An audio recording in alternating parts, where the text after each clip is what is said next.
नमस्कार, मैं विवेक पांडे हूं और आप देख रहे हैं द लोकनीति। एक कार्टूनिस्ट की नज़र से दुनिया कैसी दिखाई देती है, कार्टूनिस्ट के मन में क्या कुछ चलता है और इस दुनिया को, इस समाज को लेकर उसके क्या विचार होते हैं। जो काम बड़े बड़े कॉलम नहीं कर पाते वो एक छोटा सा कार्टून कर जाता है। ऐसे ही प्रसिद्ध कार्टूनिस्ट और पूर्व में BSNL में काम कर चुके बालेन्द्र परसाई जी शॉर्ट फॉर्म में ये बड़े अच्छा ही नाम लिखते हैं, बाप के नाम से इनके कार्टून चलते हैं। आज हमारे साथ खास मेहमान में मौजूद हैं बालेन्द्र परसाई जी। आपसे जानना चाह रहे हैं, सबसे पहले तो ये बताइए कि एक कार्टूनिस्ट का जीवन कैसा होता है। सजग सजग सजग वो समाज में जो घट रहा होता है, राजनीति में जो घट रहा होता है, उस पर उसकी नज़र होती है, इसलिए सजग होता है। वो कहीं भी से भी बारीक से बारीक चीज़ पकड़ने की कोशिश करता है कि जिससे समाज को एक फिर से एक नई चीज़ मिले या जो सही चीज़ मिले, ये सोच है। डिजिटल मीडिया का दौर चल रहा है आजकल, हम लोग देख रहे हैं नित नए डिजिटल प्लेटफॉर्म आते जा रहे हैं। तो आज के इस दौर में कार्टून की जो अब पद्धति है वो कितनी प्रासंगिक है आज के समय। कार्टून तो आज भी जीवंत है, क्योंकि ये कई बार मुद्राओं से और कई बार कम शब्दों में अपनी बात कह जाता है और गहरी बात कह जाता है और आम जनता को आसानी से ये समझ में आता है। ये माध्यम बहुत अच्छा माध्यम है, मैं समझता हूँ। कई बार आजकल हम देखते हैं, चाहे बच्चे हों या कुछ हों, लंबा या बड़ा लेख पढ़ना पसंद नहीं करते हैं। अगर 2 लाइन में हम कोई बात कह जाती हैं जो एक लेख में हो, वो ज़्यादा बच्चों को लगती है। तो काफ़ी आसान दिखाई देता है कार्टून लोगों को, लेकिन उसके पीछे कितनी मेहनत होती है, कितना पड़ताल करनी पड़ती है। हाँ, उसके पीछे मेहनत तो होती है, चाहे कविता लिखें, कहानी लिखें या कार्टून। गंभीरता तो होना चाहिए। जब तक राजनीतिक समझ ना हो तब तक कार्टून आता नहीं है। हाँ, कई लोग हैं जो ड्राइंग बहुत अच्छी बना लेते हैं लेकिन कमेंट नहीं कर पाते, क्योंकि राजनीतिक समझ नहीं होती है। तो इसके लिए ज़रूरी है कि हमको राजनीतिक समझ भी होना चाहिए। और यही एक बड़ा फ़र्क भी है पेंटिंग और कार्टून में। हाँ, नहीं, पेंटिंग भी अपने आप में होती है, ऐसा नहीं है, लेकिन कार्टून एक साधारण जनता का माध्यम है कि साधारण जनता को आसानी से समाज की विसंगतियाँ, राजनीतिक विसंगतियाँ या जो समाज में घट रहा है, झूठ फरेब, ये जो दिख रहा है, उसको हम लोग कोशिश करते हैं कि उसको आसानी से समझ में आए। कार्टून के एक मजबूत माध्यम है। माध्यम तो मजबूत है और ये आम जनता का माध्यम है, इसलिए इस माध्यम को मैंने चुना भी है कि आम जनता कार्टून से बहुत जल्दी जुड़ती है। ये अलग बात है कि कार्टून कई बार सुबह से चल के शाम तक मर जाता है, फिर दूसरे दिन दूसरी कोई बात पैदा करता है जो लोगों को फिर पसंद आती है। आप जो आपने मतलब BSNL में काम किया, सरकारी एक पूरी आपने चीज़ें देखी होंगी, किस तरह से कर्मचारियों का क्या जीवन होता है, बाबुओं का क्या जीवन होता है। उसके बाद ये कार्टूनिस्ट बनने का कैसे ख्याल आया आपको।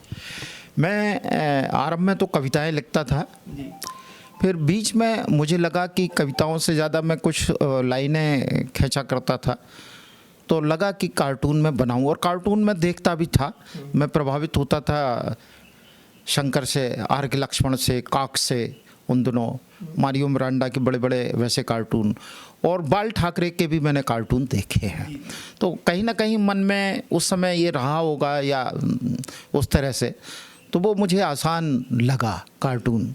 हालांकि मेहनत बहुत लगी कि एक एक लाइन, मैंने कोई ड्राइंग पेंटिंग सीखी नहीं है, अपने से ही खुद डेवलप किया है, खुद शरीर को मोड़ा है, बैठा हूँ, खड़ा हूँ या सामने वाले को खड़ा किया है और फिर वैसी मुद्राएं बनाने की कोशिश की। वर्तमान जो इस देश का जो राजनीतिक घटनाक्रम चल रहा है, जिस तरीके से समाज इस राजनीतिक घटनाक्रम को समझ रहा है, इसको एक कार्टूनिस्ट किस नज़र से देखता है।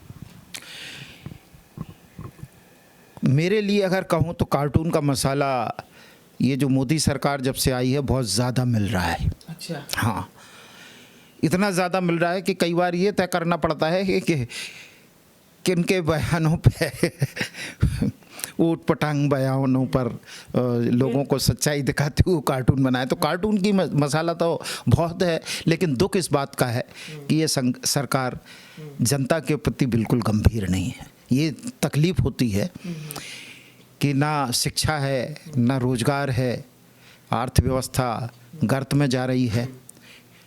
तो ऐसे में दुख भी होता है, लेकिन एक कार्टून के लिए मेन कैरेक्टर कौन कौन है आपके आज के समय में जो आप बनाते हैं? मैन तो इस समय मोदी ही है, और उनने दूसरे कैरेक्टर को रहने भी नहीं दिया है। अमित शाह और मोदी दो लोग हैं, और कार्टून में भी, मेरे कार्टून में भी दोनों ही आते हैं। तो अब जो है हम परसाई जी की कुछ कलाकृतियां भी आप तक पहुंचाएंगे, और कलाकृतियों के माध्यम से क्या कहती है उनकी सोच और किस कदर देखती है इस समाज को, उनकी कलाकृतियां आपको बताएंगी। तो जैसा कि हम देख पा रहे हैं, काफ़ी किताबें भी यहाँ पे रखी हुई है अलग अलग राइटर्स की। हरिशंकर परसाई जी नज़र आ रहे हैं, एपीजे अब्दुल कलाम है, रोंडा बर्न है। किताबें पढ़ने का भी शौक़ है आपको काफ़ी? जी बिल्कुल, बिना पढ़े तो बिल्कुल। तो चलिए अब आपको जो है परसाई जी की उस कला से आपका सामना करवाते हैं, और ये सामना है क्योंकि कई लोगों को इसका सामना करना पड़ता है। देखिए आप, बड़ा ही अच्छा इन्होंने बनाया है। ये मेरे ख्याल से मोदी जी जो उस दिन सूर्य ग्रहण देख रहे थे, ये उस दिन का, तो आपने इसको बनाया है। महंगाई, आर्थिक मंदी, हिंसा, बेरोजगारी, बलात्कार, ये दिखाई नहीं दे रहा और ऊपर की तरफ देख रहे हैं। और क्या कहती है आपकी नज़र? ये तो हमने आपके समस्याओं पर उनका ध्यान नहीं है, उनका ध्यान आसमानी ये गठबंधन को लेकर है, गठबंधन को लेकर महाराष्ट्र, इसको थोड़ा सा डिफाइन करेंगे, इसमें क्या बताया गया है? इसमें ये इनका गठबंधन बना था, और मतलब अलग अलग दोनों दिशाओं में जा रहे हैं, है ना, उस तरह से कोशिश की थी उनकी। और ये देखिए कि अच्छा, ऊपर इसलिए देख रहे हो कि टोका बंद हुआ कि नहीं। ये भोपाल में और इस बार बारिश ज़्यादा हुई, उसको लेके था। बढ़िया, मतलब बहुत ही बेहतरीन। ये हरियाणा चुनाव को लेकर ये बनाया है। में जब चुनाव हुए थे और सरकार की बात आ रही थी, तो ये है कि सरकार हम बनाएंगे, और सरकार आजकल जो सरकार बनती हैं वो आप देखते हैं ये कि किस मुद्रण का आप साइन देख पा रहे हैं। और यही एक खासियत होती है एक कार्टूनिस्ट की, कि वो कम कलेवर में, कम शब्दों में बेजोड़ आपको विषय समझाते हैं। ये नागरिकता खत्म, ये झारखंड चुनाव के बाद ये कार्टून बनाया था कि जनता ने, जो है झारखंड की जनता ने इनकी नागरिकता खत्म कर दी। और ये देखिए, ये बड़ा ही ये नायाब है, और इसको तो आप ही बताएंगे क्या है ये असली एनआरसी के बाद देश के ज़्यादातर हिस्सों में, और मध्य प्रदेश के भी ज़्यादातर हिस्सों में 144 धारा लगी हुई थी। तो एक आम आदमी जो है ठंड में 144 धारा ओढ़े हुए है। और ये इनकी नायाब रचनाएं आप देखिए, कहीं कोई शब्द नहीं है 144, इसीलिए मैंने कहा कि आप बताइए। और ये देखिए 144 की धाराएं ओढ़ा हुआ व्यक्ति कैसा नजर आ रहा है, ये आपको इस कार्टून में साफ तौर पर दिखाई देता है। परसाई जी के एक से एक अन्य कार्टून भी आप तक हम पहुंचाएंगे।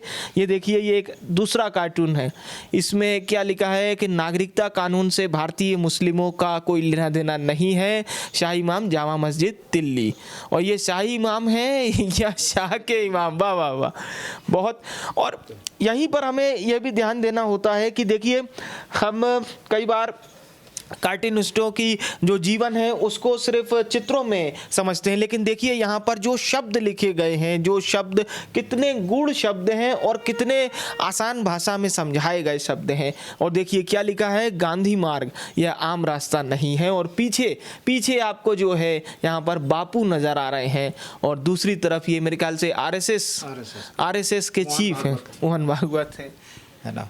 बहुत ही बेहतरीन, मतलब एक से एक आपके कार्टून हैं। ये शी जिनपिंग हमें नज़र आ रहे हैं। मोदी शी जिनपिंग की अनौपचारिक बातचीत जो हुई थी, विश्वास करो फिर कह रहा हूँ, लाल आंखें दिखा के चाइना को समझाने वाला बयान तो एक जुमला था।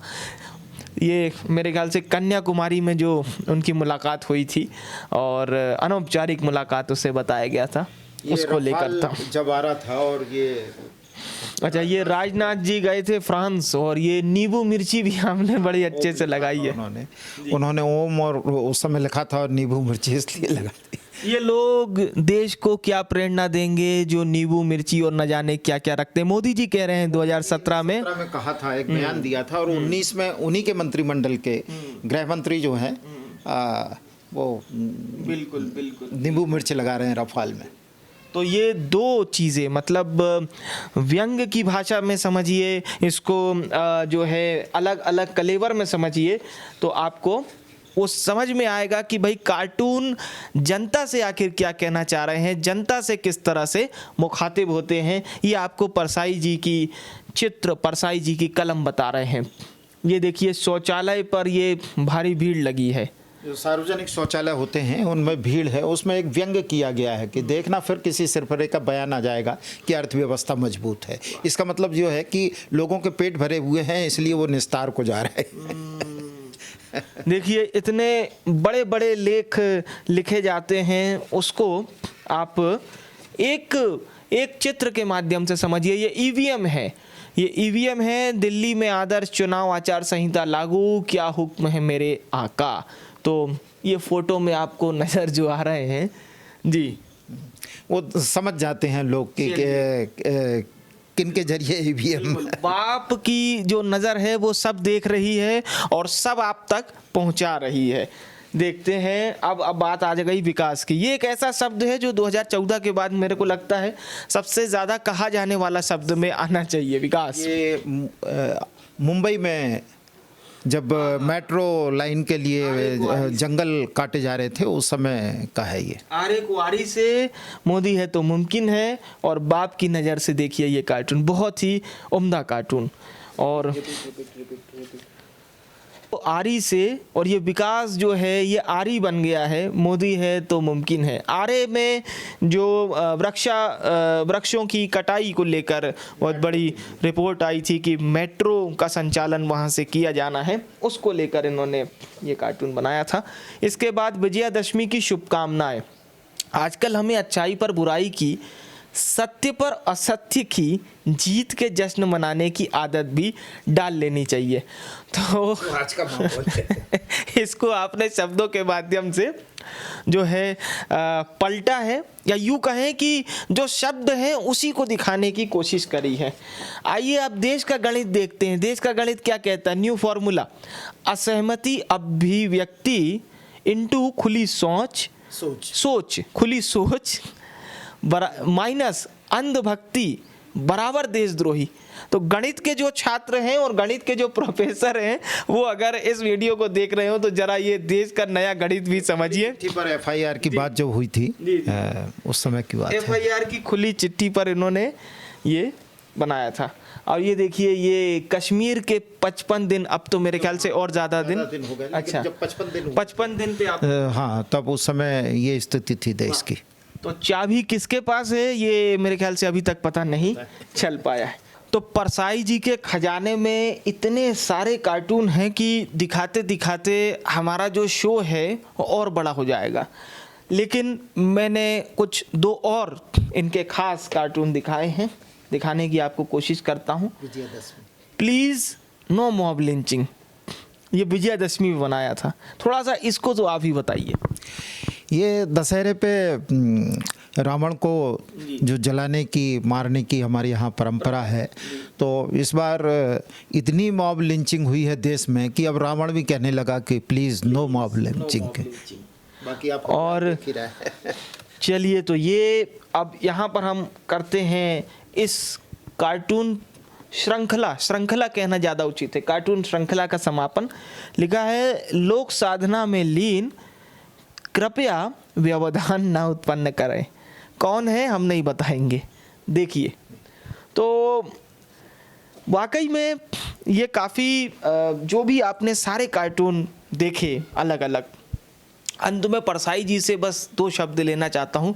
परसाई जी सुनते हैं तो परसाई जी याद आ जाते हैं, हरिशंकर परसाई जी। और परसाई जी कितना आपके अंदर हैं जो समाज में घटता है, जो परसाई जी ने भोगा है, लगभग वही हम लोग भी, कार्टूनिस्ट जो होता है उसमें तो परसाई होता ही है। तो परसाई जी की विचारधारा को आगे बढ़ाने का काम अब के परसाई कर रहे हैं। विचारधारा कह लें या उस परंपरा को, व्यंग की उस व्यंग की परंपरा को, कि जो समाज में घट रहा है उससे हम आंखें नहीं मीच सकते हैं। कम से कम एक, चाहे कलम हो, वो जागरूक होना चाहिए, चाहे वो कविता हो, कहानी हो या कार्टून हो।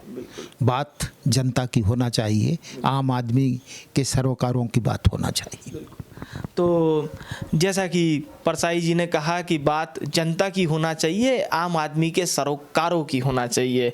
बहरहाल यह कार्यक्रम यहीं होता है समाप्त, और आपको हमारा यह कार्यक्रम कैसा लगा हमें कमेंट बॉक्स में अवश्य लिख के बताइए। और परसाई जी के अगर कार्टून्स में से कुछ कार्टून्स रह गए हों या आपको इनसे बनवाने हों तो वो भी लिख के बताइए। और परसाई जी आपकी इस पसंद पे, आपकी इस फरमाइश पे कुछ नया प्रस्तुत करेंगे अगली बार।